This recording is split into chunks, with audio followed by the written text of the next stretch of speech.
pasamos a un home de un pouco do máis adentro, do interior. Pois Xulio é de Silleda, pero tanto Josefa como Xulio comparten doutorado, non sei se na mesma especialidade, pero bueno, en calquer caso dá má sensación de que compartides hasta departamento. Non, case. Idea sí, bueno, o cual non está mal. E non sei se Xulio se considerará da periferia. Digo polo que comentou Josefa, non? En todo caso, que sí. Sí, da periferia.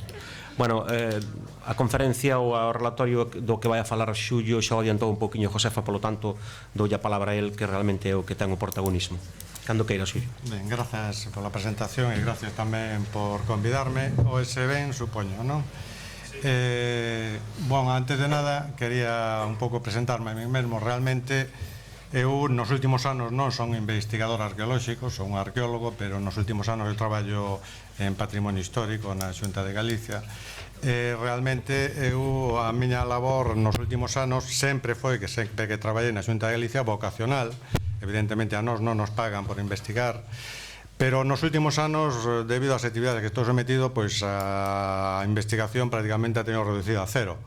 Por tanto, que non se me pida a min actualizacións, o último dato, etcétera, etcétera, porque non o vou a ter seguramente, pero tampouco era esa a finalidade, según me explicaron, da charla, sino que era facer unha presentación onde realmente didáctica, divulgativa, da formación dos castros.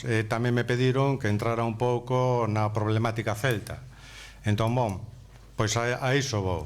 Enlazando co que me estaba dicindo Pepa, é unha imaxe de un mapa escollido o Tuntún en internet, o primeiro que atopei, que aínda está vixente, por tanto, aínda está vixente, que un pouco exemplifica o que xa non queremos casi naide, e o que se creía nos anos 70 e incluso ata os anos 80, é dicir, que a idade do ferro, os castros, os poboados fortificados en toda Europa, o arranque da idade do ferro, realmente o arranque casi tamén da protohistoria, era debido aos celtas, aos movimentos dos povos celtas, fundamentalmente na Europa central e occidental, provocado en primeiro lugar polo desplazamento dos xermanos, que a súa vez desplazan os celtas e os celtas se van desplazando cara ao oeste.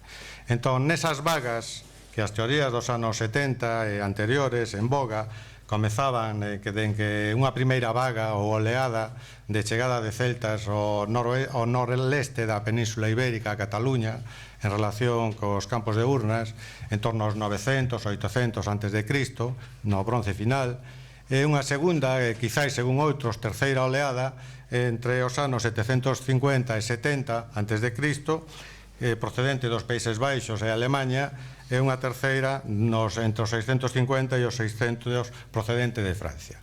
A Galicia, segundo esas teorías, eses povos celtas chegarían xa á altura do século VI antes de Cristo. Bueno, esta teoría de un desplazamento cos celtas centrado valga a redundancia, no centro de Europa, desplazándose en primeiro lugar ao arco alpino cara ao oeste, nunhas segundas oleadas cara ao occidente e as illas, bueno, e arranca o occidente de Europa, a Península Ibérica, ou unha maior extensión á Península Ibérica, foi xa posta en entredito nos primeiros anos 80, quizáis tamén nos 70, pero aínda moitos autores continuaron mantendo esta teoría para explicar o arranque da idade dos ferros ata mesmo a actualidade. Algúns libros, non sei xa se textos escolares, siguen mantendo estas teorías, pero desde logo en internet, en calquer sitio que se acceda, se pode acceder a estas teorías como que son teorías plenamente vixentes. E eu penso que isto que prácticamente non o defende xa naide, absolutamente naide, nin mesmo os lingüistas, ou a maior parte dos lingüistas que foron os creadores desta teoría.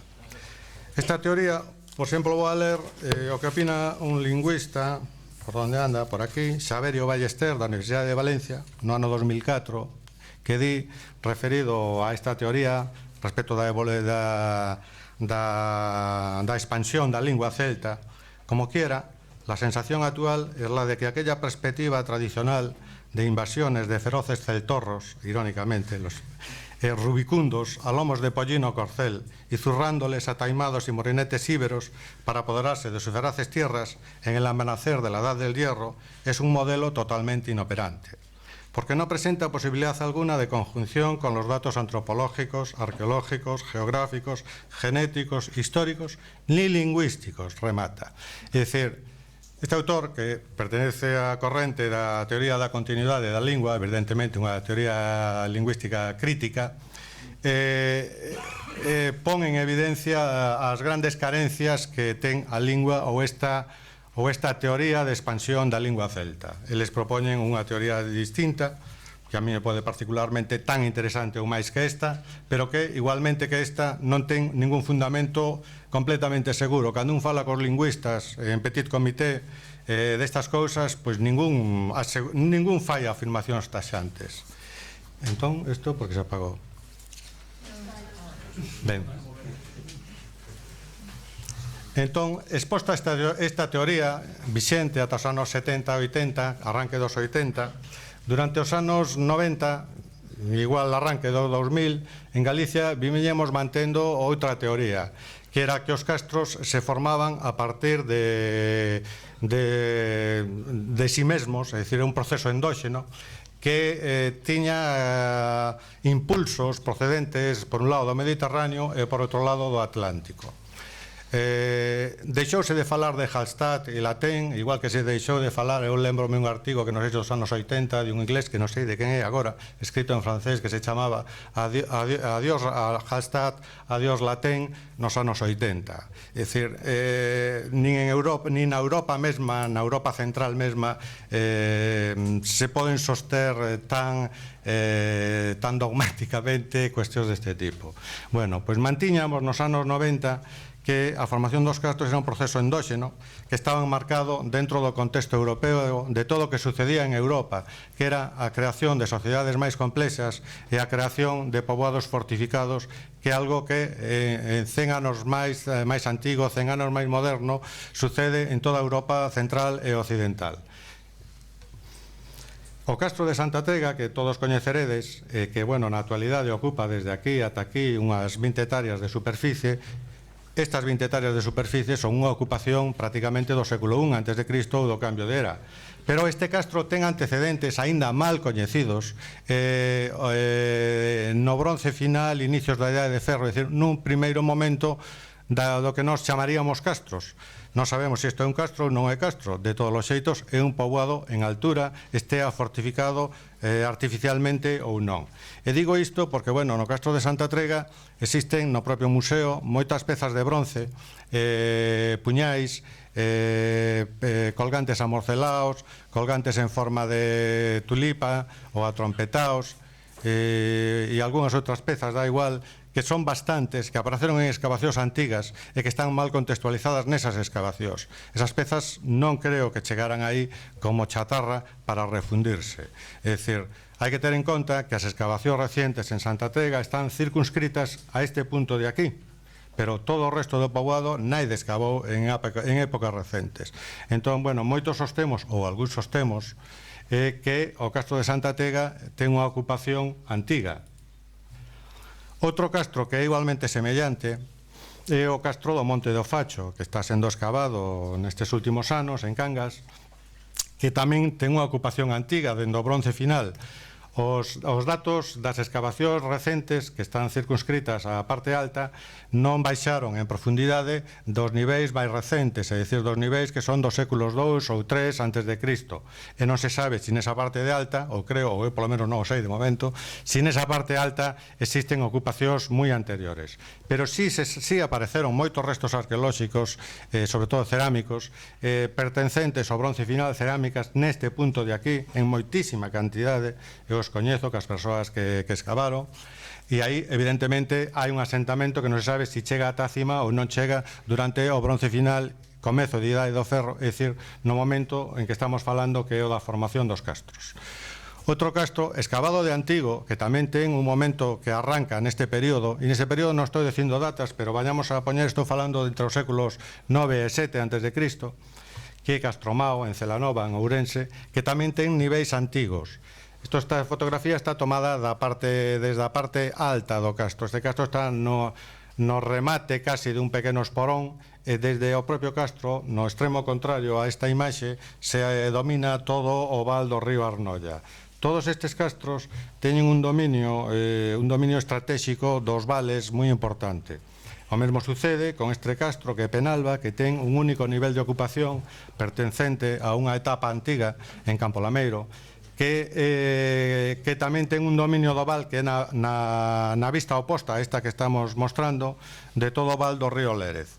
Son castros que se sitúan estratégicamente nos finais da serra, en esporóns, aínda que tamén existan outros asentamentos como Castrovite ou Torroso que pertencen tamén a esta época e están máis plenamente integrados dentro do val. Os castros que non teñen unha ocupación posterior acostuman a ser de extensión pequena, normalmente non superan a media hectárea de superficie e algún moi excepcionalmente podría chegar a unha hectárea, pero nunca superan esa superficie.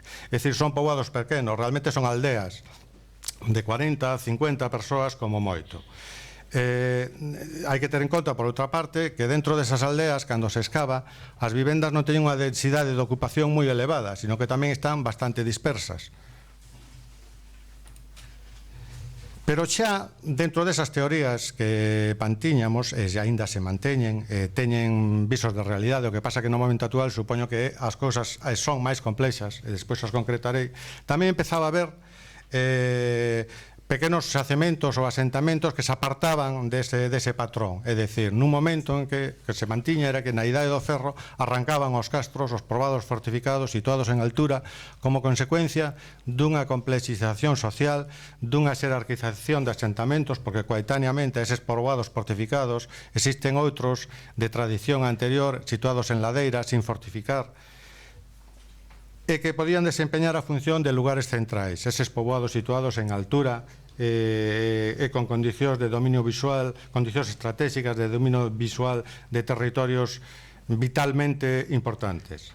Pois bueno, neste sitio que mostro aquí, este é un poboado da Idade do Ferro que se coñecía de antigo por a aparición de Idade do Ferro bronce final.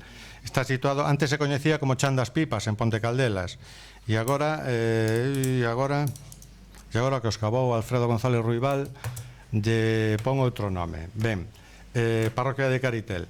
Este poboado se coñecía por a aparición de cerámicas que estaban no Museo de Pontevedra, que atoparon unha mestra, e que non estaba situado en altura, aparentemente que non tiña defensas, e que era un anómalo. Pois bueno, aí escasamente, creo que recordar que 5 anos escavouse e confirmouse que ten unha ocupación antiga dende bronce final, inicios da Idade do Ferro, ata un momento ininterrumpido, avanzado, pero prerromano sempre. Aí aparecen construcións de carácter circular e é probable, vou a volver para atrás, é probable que poida existir algunha estrutura defensiva, pero se este poboado que hai aquí se situase aquí, podría ser un castro típico como eses outros anteriores que estou comentando, pero non se sitúa aí, e se non se sitúa aí é intencionalmente, porque aquí tería un dominio visual importante, entón, en cambio se sitúa aquí. Bueno, pois isto é certa anomalía, unha anomalía porque é un único caso, pero comezarán a aparecer outros moitos casos que aínda non podemos explicar, pero son coetáneos deses outros poboados. É probable que este asentamento, este poboado, sí teña defensas. Entón, este sería o modelo que estábamos comentando. Uns castros situados antigos, situados aquí nestes curutos, rodeados de fortes pendentes, cun dominio visual importante do val, que se contrapón a outros castros que aparecen despois durante a Idade do Ferro plena ou segunda Idade do Ferro, que están máis plenamente integrados no val e que non teñen unhas condicións defensivas tan naturais tan boas. Pero así mesmo tamén continúan aparecendo xa non anomalías, pero diverxencias dentro destes asentamentos. Nesta Punta Mariña, que non é diverxente porque castros en Punta Mariña se coñecen moitos, é a punta, non sei se chama dos Muros ou Punta Langosteira, onde agora se está construindo o porto exterior da Coruña. Pois aí aparece unha muralla de pedra en moitísimas edificacións de pedra, zócalos, pero en algo que nos chamaba ou nos chama a atención, que son as súas grandes dimensións e dunha planta rectangular ou ovalada, pero máis ben rectangular, de esquinas arredondeadas. Bueno, pois este poboado, este castro, está datado nese momento. Non sei se... Eu penso que non está ainda nada publicado desto, ni se está estudado, pero penso que, bueno, a cronoloxía está dentro dese marco, dentro un marco extendido entre o século IX e V antes de Cristo.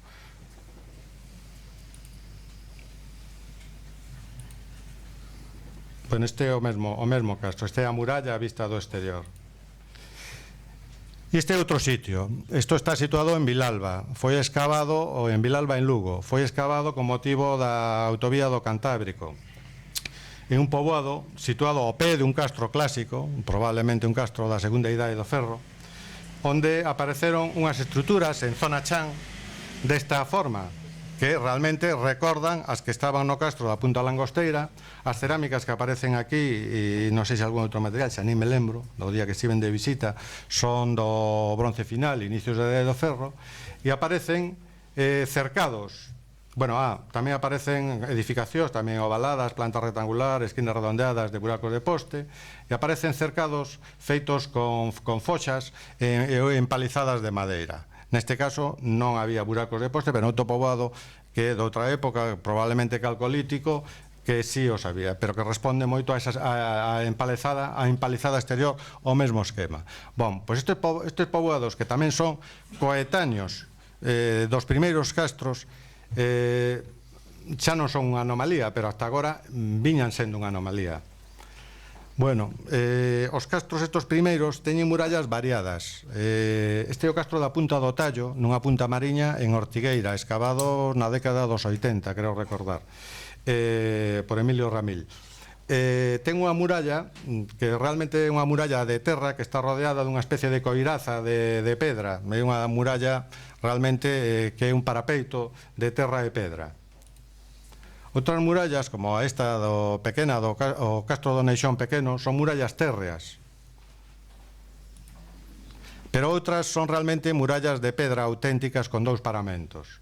O paramento interior e o exterior, que esta pertence ao castro do Monte das Croas en Salcedo, en Pontevedra, que se fixeron dúas campañas de excavación, unha dirixida por Víctor Barbe e outra por Antonio de la Peña, e que non ten excesivos datos, só ten unha datación de carbono 14, que agora, por certo, non me acordo dela, pero é un castro que anda entre o século VI e VII antes de Cristo, máis menos. Esta é a muralla de pedra que realmente é un muro de contención para crear unha terraza do castro de Penalba, que só ten unha única fase de ocupación tamén deste momento en Campo Lameiro. E o castro das Croas, o anterior, ten a base dunha construción circular de pedra. Este castro, polo menos o que estaba excavado nas sondaxes da muralla e esa pequena excavación área que está aí abaixo e aquí, non dá ningún outro nivel de ocupación que non sexa dunha fase antiga. Estas son as estruturas circulares ovaladas excavadas no castro de Torroso por Antonio de la Peña. Ou as do Neixón, que eu ou as do castro da Chadizo, pero eu penso que destas do castro da Chadizo de Boiro, en concreto estas non o sei, pero penso que son posteriores a esta fase antiga. Bon, falei un pouco dos lugares que ocupan os castros, das diverxencias ou diversidade de formas que existen nos poboados fortificados ou non fortificados do bronce final e inicios da Idade do Ferro, das estruturas, das murallas e das construcións. E agora vou falar de algo máis. Algo máis que estes castros aparecen nun momento que coincide cunha intensificación da explotación agrícola e cunha intensificación probablemente, ou polo menos é o que sucede inmediatamente despois da poboación. A intensificación agrícola está claramente explicitada nas grandes cantidades de cereais carbonizados conservados grazas aos incendios que sufriron poboados como de Penalba en Campo Lameiro ou Castrovite. Estes niveis non son nin mesmo este, son niveis desta parte antiga, que son este do século IV ou como moito V antes de Cristo. Pero sí, nos paquetes inferiores, sí hai tamén materiais cereais carbonizados. Entón, eses castros están asociados, por un lado, a lugares centrais que poden estar xerarquizando o territorio, están relacionados tamén cun aumento da explotación agrícola como causa ou como consecuencia dun incremento da poboación, pero tamén teñen que ver cos contactos exteriores, é dicir, non están aillados no mundo, e están relacionados esencialmente co mundo mediterráneo. Non olvidemos que até épocas moi recentes os montes que separan Galicia da meseta eran montañas prácticamente infranqueables ou moi dificilmente, que permitían unhas comunicacións moi difíciles. A comunicación natural de Galicia co exterior sempre foi polo mar, como ben dixo Pepa Rei. Entón, aínda que aquí están explicitadas as esferas da colonización fenicia, da colonización propiamente dita así, pero os fenicios chegaron aquí e chegaron incluso máis arriba. Trouxeron materiais aquí e os levaron de volta, porque aparecen materiais do chamado bronce atlántico ou do bronce final nas illas mediterráneas. Entón, hai unha relación co exterior, hai unha relación, en primeiro lugar, co mundo mediterráneo, pero tamén non nos debemos esquecer que, aínda que fose intermitentemente ou veña de atrás, sigue habendo unhas relacións co outro Atlántico, cas illas británicas e a través da meseta, pois co centro de Europa. Eso non se poden negar, pero realmente, e esa a miña óptica persoal, penso que tiveron máis trascendencia e influencia os contactos co mundo meridional que co setentrional nesta época. Esta é unha imaxe que xa puxo Pepa Rei, pero me vale unha, primeiro, para enmarcarnos dentro do contexto europeo, o mundo dos castros. Nós estamos aquí e como dixo Patrice Lebrun, estamos nunha periferia, igual que está nunha periferia as illas británicas ou os países nórdicos, unha periferia do centro do mundo, do centro de Europa, que son a península itálica e grega, tanto nas súas fases clásicas como as anteriores. Pero non nos olvidemos que isto se está representado aquí, que a suposta cuna dos celtas ou o suposto centro dos celtas. Os celtas, moitas das pezas que son claramente definibles como celtas, deben a súa influencia plenamente ao mundo oriental. Moitas das decoracións que utilizan os celtas teñen as súas raíces no mundo mediterráneo. Non son creacións propias, eles as reinterpretan e as reelaboran, pero non, a maior parte delas non nacen no seu mundo. Comentaba tamén Pepa, como vou de tempo? Bueno, mal, tranquilo. Comentaba tamén Pepa que hai asentamentos, este non é o caso da Lanzada, pero casi tamén, que aparecen numerosísimas, eu non o coñezo, coñezo de oídas, que numerosísimas cerámicas procedentes do Mediterráneo, en cantidades bastante importantes. Incluso, nalgúna publicación, se chega a falar da punta da Lanzada do castro, que se sitúa desde aquí ata aquí, aínda que teña, e aquí tamén existe asentamento da idade do ferro e romano, se chegou a falar, decía, como un porto de comercio. Pois este é un asentamento, igual que este outro, que é o castro da Punta dos Prados, Punta do Muiño, perdón, que está situado no Museo do Mar, en Vigo, que exemplifican moi ben eses contactos que se producen, aínda que en un momento máis avanzado, non o da formación dos castros, nun momento máis avanzado, século V e IV, a partir de aí, co mundo mediterráneo, onde xa os contactos son algo bastante máis intensos que con anterioridade. Nese castro, o da Punta do Muiño, do Vento, o Museo do Mar, en Vigo, apareceu un depósito de machados de talón, que este que está aquí, estaban colocados así, nun control arqueolóxico. O problema que teñen estes machados, a aparición destes machados neste contexto, é que non foi nun control arqueolóxico, non na excavación propiamente dita. É dicir, foi nun momento secundario das intervencións arqueolóxicas que se fixeron aí. Pero hai dúas hipótesis respecto a este depósito: que non existise nada previamente aí e foi un escondrixo, ou que xa existise un asentamento. Eu realmente penso que sí existía un asentamento, porque as excavacións que sí se fixeron a 5 metros de aquí, e a 10, e a 15, e a 20, aparecen cerámicas do bronce final, inicios da idade do ferro. E este depósito de machados de talón non ten por que ter unha cronoloxía anterior, en absoluto. Pode estar situado no século VII a.C. sin ningún tipo de problema. Entón, querer asociar isto a algo que se chama bronce final, que é unha cousa distinta dos castros, eu penso que xa se puso en cuarentena hai moitos anos e que se debe seguir mantendo, porque probablemente non sexa así, e probablemente sexan os castros os que fan que eclosione, ou non os castros, os poboados fortificados, que fan que eclosione o último momento da metalurxia atlántica. Este outro depósito de machados de talón aparecido en Arbo, en Cabeiras, ao pé dun castro. Ese castro non parece que sexa un castro antigo, pero non deixa de chamar a atención a relación visual. Pezas deste tipo, que son pezas significativas, típicas, prototípicas do bronce final atlántico, pois apareceron nun castro, no Monte da Peneda do Viso, en Redondela, non en excavacións, algunhas accidentalmente. Estes son puñais de antenas de bronce aparecidos nunha cova, localizados de maneira accidental, ao parecer, que están no Museo Arqueolóxico da Coruña, e que pertencerían a esta primeira fase, ao igual que todas estas pezas, que son moi abundantes, estes colgantes de forma de morcilla, amorcelaos, ou estes colgantes, este tipo de colgantes, ou estes outros, que teñen a forma de trompeta ou de tulipa, ao marxen das asas de caldeiro, os caldeiros de bronce. Pois este tipo de colgantes, que son moi frecuentes nos primeiros castros, son colgantes que non proceden físicamente, pero o concepto deste colgante procede do sur e do Mediterráneo.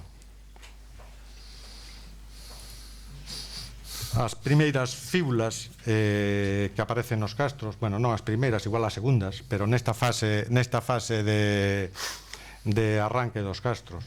E respecto ás cerámicas deste período caracterízanse por ser esencialmente lisas e cando teñen decoración, que tamén a teñen, é incisa ou impresa con dixitacións, como algunhas que ensinou Pepa ou outras varias. Tamén teñen plástica a súa decoración, con mamelóns ou con cordóns. Volvendo á problemática celta, que igual é o que vos interesa escoitar. Ben,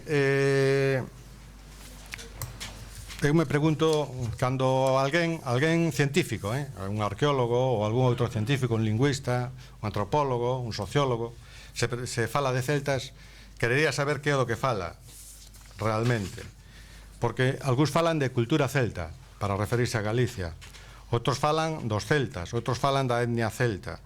Vou a sacar unhas frases tomadas de... Bueno, todo isto. A miña postura respecto aos celtas é estética, nin son nin a favor, nin en contra deles. Bueno, vamos a... Mostras de cerámicas que xa vos comentaba, para non romper os que vos estaba explicando. Volvendo aos celtas, a miña postura é estética, no sentido de que todo depende do que entendamos por celtas. Si que aquí existiu unha lingua celtoide, que non celta. Cando todos falan a lingua, aquí se falaba unha lingua celta, ali se falaba unha lingua celta, pero que a mí iso non me interesa. A mí me interesa saber o que falaba unha lingua celta aquí se entendía co que falaba unha lingua celta en Alemania, e podía ter unha conversación fluida co que falaba unha lingua celta en Bretaña. A min os lingüistas me din probablemente non. Entón, de que estamos falando? Do latín? Pero, bueno, o latín no noso mundo actual non significa nada, hai moitas linguas latinas. Din algúns algunhas persoas, algúns autores. Vou a sacar 3 frases. Povos dunha determinada etnia, falando dos celtas, poden falar linguas distintas e deixar pegadas arqueolóxicas tamén diferentes. É dicir, povos dunha mesma etnia poden falar linguas distintas e deixar pegadas arqueolóxicas tamén diferentes, é dicir, unha cultura material diferente. Home, pois non sei, pero como mínimo merece que se discuta. Os lingüistas defenden a preeminencia da lingua como elemento definidor do carácter dun pobo. En definitiva, o que lle concede a este a súa identidade é o que, en definitiva, esta o que lle concede a un pobo a súa identidade. Se un pobo fala celta, é celta. Os brasileiros falan portugués, por tanto, son portugueses. Os canadienses falan inglés, por tanto, son ingleses. Os angoleños falan portugués, por tanto, son portugueses, perdón. A cuestión non reside, en primeira instancia, en saber se toda Galicia, dunha forma rotunda e sin fisuras, foi celta, senón en establecer se existen elementos celtas nela. O sea, eso é importante. Se estes existen e resultan significativos, podemos asegurar que Galicia foi celta, aínda que non o fose completamente. Volvo a ler. A cuestión non reside en primeira instancia en saber se toda Galicia dunha forma rotunda e sin fisuras foi celta. Home, pois eu penso que esa é unha cuestión importante. Senón en establecer se existen elementos celtas. Bueno, que tamén existen elementos púnicos ou fenicios e non somos nin fenicios nin púnicos. Se estes existen e resultan significativos, podemos asegurar que Galicia foi celta, aínda que non o fose completamente. Bueno, pois iso é o que a mí me gustaría falar cando alguén fala de celtas, que é o que entende por celtas, porque igual estamos de acordo realmente. Falan de os elementos que entenden como que son singulares para que Galicia se determine que durante a época da Idade do Ferro son castros son os seguintes: que hai povos citados polas fontes clásicas como celtas, efectivamente, hai citados 3 ou 4 povos, uns se chaman célticos e outros son os célticos tal, na provincia da Coruña, na zona occidental. Pero, ergo, entón, iso que significa? Que o resto que non eran celtas? O sea, entonces que había só un grupo deles que eran celtas. Bueno, como mínimo, eso que xa se dá como contundente é discutible. Os nomes dos deuses. Bueno, eu non nego que poida haber algúns deuses que non o sei, non teño coñecementos profundos da religión como para meterme nese terreo, pero non nego que poida haber, non o discuto, digamos que non o discuto, que poida haber deuses emparentados co mundo celta ou co mundo indoeuropeo, pero hai outros que non, e isto hai que poñelo en evidencia. Respecto á lingua, que é outro elemento singular, xa o comentei. Respecto á representación de cabezas en Galicia, que se entende que tamén son outro elemento céltico, pois realmente aparecen nunha parte da Europa celta, pero non no resto da Europa celta. É dicir, só unha pequena parte. Entón, se é un elemento significativo aquí, porque non é nos outros sitios. Os torques e as técnicas artísticas. Pero, bueno, respecto aos torques, hai torques orientais. Non son só do mundo céltico. E as técnicas artísticas? Home, algunhas técnicas artísticas que empregan os chamados celtas son procedentes do Mediterráneo. Despois que existe un folclore común cos fisterres atlánticos. Probablemente moi certo, pero é debido a que teñamos antepasados celtas exclusivamente ou a outras cuestións. E despois, algúns autores tamén xa manteñen que outros elementos celtas son menos seguros, como a guerra, como un carácter como prestixio, a religión e aspectos como os sacerdotes e os sacrificios ou determinadas institucións sociais. En última instancia, e un pouco resumindo, se facemos unha análise crítica do que se entende por celtas, non é científico decir que a cultura castrexa, e nin incluso isto que estou dicindo, cultura castrexa, que podría ser tamén criticado, é dicir, se o que existe no noroeste durante a Idade do Ferro, eu non teño ninguna dúbida de que non se pode chamar cultura celta, e que lle chame cultura celta, a min que me diga que esa cultura é a mesma que sucede na primeira Idade do Ferro en Alemania, é que non ten ningún sentido.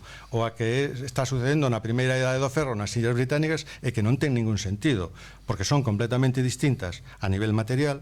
A lingua naide refrenda que se entenderan entre sí, nin que incluso fosen célticas completamente. Os lingüistas algún prefieren falar de celtoide, lingua celtoide, non de celta. Entón, con que nos quedamos? Quedámonos decir que somos europeos, efectivamente, pero para os arqueólogos e para os antropólogos significa algo decir, cando estamos estudando a nosa cultura en Galicia, imaginémonos que estamos estudando a cultura da sociedade actual en Galicia. Podemos definirla como unha cultura europea? Bueno, pero entón eu lle diría a un antropólogo ou a un sociólogo, bueno, mira, para iso non tiñas que estudar nada, xa o sabíamos. Entón, a mí o que me interesa é que definas o que estás estudando doutro xeito. Entón, que nome lle poñemos? Pois non o sabemos. E eu entendo que didácticamente que os nenos e que os escolares e que os adolescentes lle sexa máis fácil ter un nome para decir, mira, os que vivían nos castros eran celtas, e con eso xa está. Porque se ti lle dis a alguén que non eran celtas, a primeira pregunta que che fan é, e entón que eran? E se dis castrexos non os convences. Entón, pois digámoslle que é igual que son galaicos, que é unha denominación feita polos romanos, igual é mellor. Para acabar, cando en determinadas exposicións de calquer sitio ou en internet, estas son imágenes sacadas de internet, se fala dos celtas, ponse cacharros a ver deste tipo. En Galicia non hai ningún como este cacharro, ningún, Póñense estas dúas como elementos celtas. Estos son elementos mediterráneos, que a partir de aí pasan aos celtas, evidentemente. Bueno, os celtas, xa estou eu pecando tamén, pasan a Centro Europa. que si as hai no noroeste, en Galicia. Este, para outros, para alguns autores, un elemento meseteño celtibérico, podría ser un exemplo do celta. Bueno, en Galicia non hai ningún. Tamén podría ser un exemplo este, e o meten no outro, pero en cambio, no punto onde as hai as outras pezas non hai ningún guerreiro deste tipo, nin hai ningunha pedra deste tipo. Entón, desde o punto de vista da cultura, ou en Galicia, que non hai ningún cacharro de plata como este, con esta decoración, e este elemento non é un elemento celta, este é un elemento mediterráneo. Entón, con que nos quedamos cos celtas? É que eu non sei o que son os celtas, eso é o que remato dicindo.